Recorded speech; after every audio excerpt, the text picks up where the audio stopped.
Good afternoon, everyone. This is Woody Collins, and this is another episode of Talking About Congo. And today we're going to talk about the some of the Grameen family of social businesses. There's a number of them. They started in 1983, but since I talked about yesterday about the Danum uh, yogurt, I thought, well, probably I should go back and start from its humble beginnings. So, uh, there is a number of different businesses that they have started. The first one was back in 1983, so that's quite a long time, and it was the Grameen uh, Bank, and the Grameen Bank was the first one that was done with. They were the Grameen Bank was the first one, and they were starting with microcredit, and that's where Dr. Eunice he noticed that the women were paying exorbitant fees to a money lender who not only told them about uh, make them pay that exorbitant amount, but it also required them to sell their goods to him for the little businesses they had. So he loaned them $27 and got started, and that's how Grameen Bank started. But that was the first one. There's been a number in 1983, but there's been a number of other ones. And as of 2006, there was a total of 25 different social businesses that were started to take care of different problems within that area that he did. And for anybody who doesn't know, Grameen means village.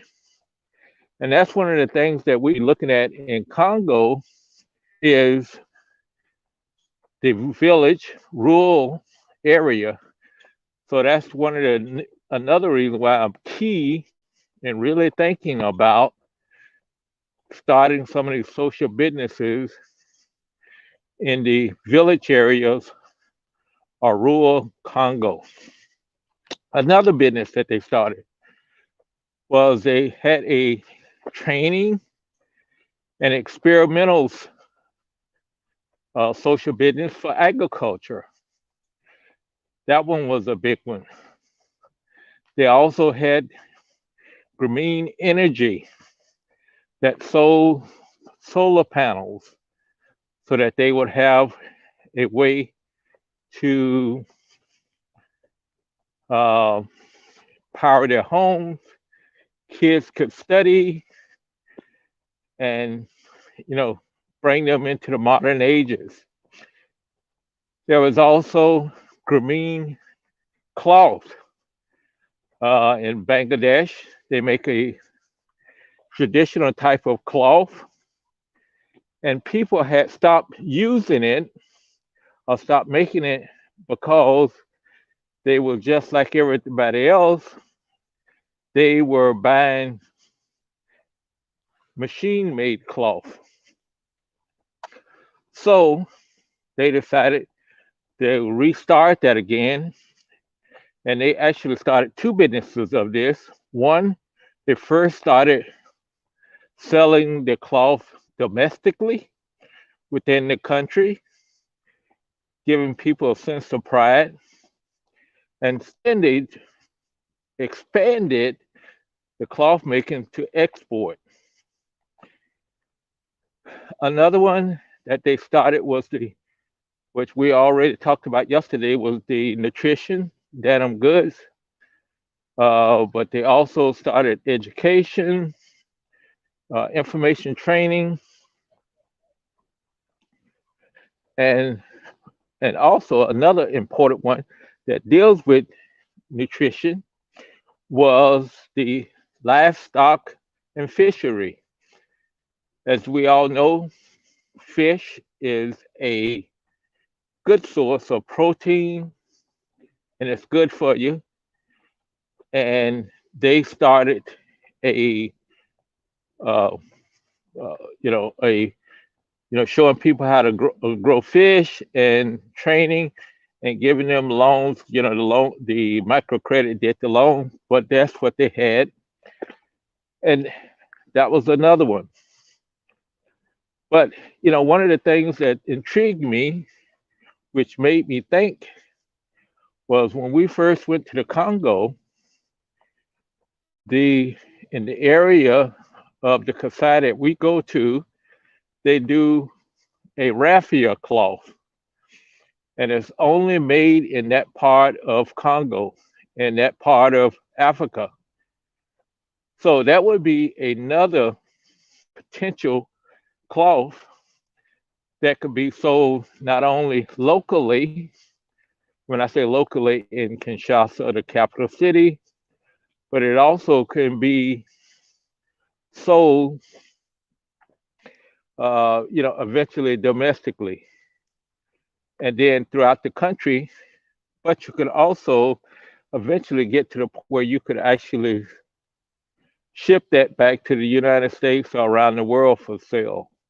It's a beautiful cloth, and maybe I'll post a picture to it. But that was one of the things that the local people had interest us in, and we brought some back, and we were, trying to sell it, but it did not do as well as they had predicted. But 20 years ago, and perhaps we could try that again. So there's a number of different things that we could do. So I mentioned livestock, fisheries, energy. Uh, you had the microcredit. So there's a number of key things that could be done that could support the same type of development that has spawned social businesses in Bangladesh. And so as we talk about that, we call it rob and repeat. We don't have to go out and invent the wheel. We can hopefully get research materials from the Grameen Bank on what were some of the items that they saw, or what were some of the obstacles that they went through to set up these businesses. I know within the yogurt, there's extensive research done into it because by far it's the biggest and also the most, I guess, lucrative one that they started on. But that's not to say that we can find additional information.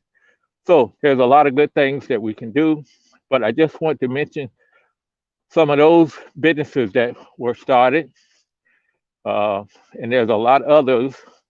Some of them are um, probably not as applicable in the Congo as it would be in Bangladesh. And also, we're looking at the time period. A lot of these businesses were started in the 80s, late 80s, 90s. And so, therefore, they are not, they've been overcome by events like the telephone and things like that that they started. So, thank you for stopping by today. Thank you, people, for on the rebroadcast. We appreciate you. We appreciate your time. And we also appreciate your ideas if you have any ideas. We will talk with you later. And I'm going to finish my walking. It is colder out here today than it's been in quite a while. So take care and let's get this pandemic under control.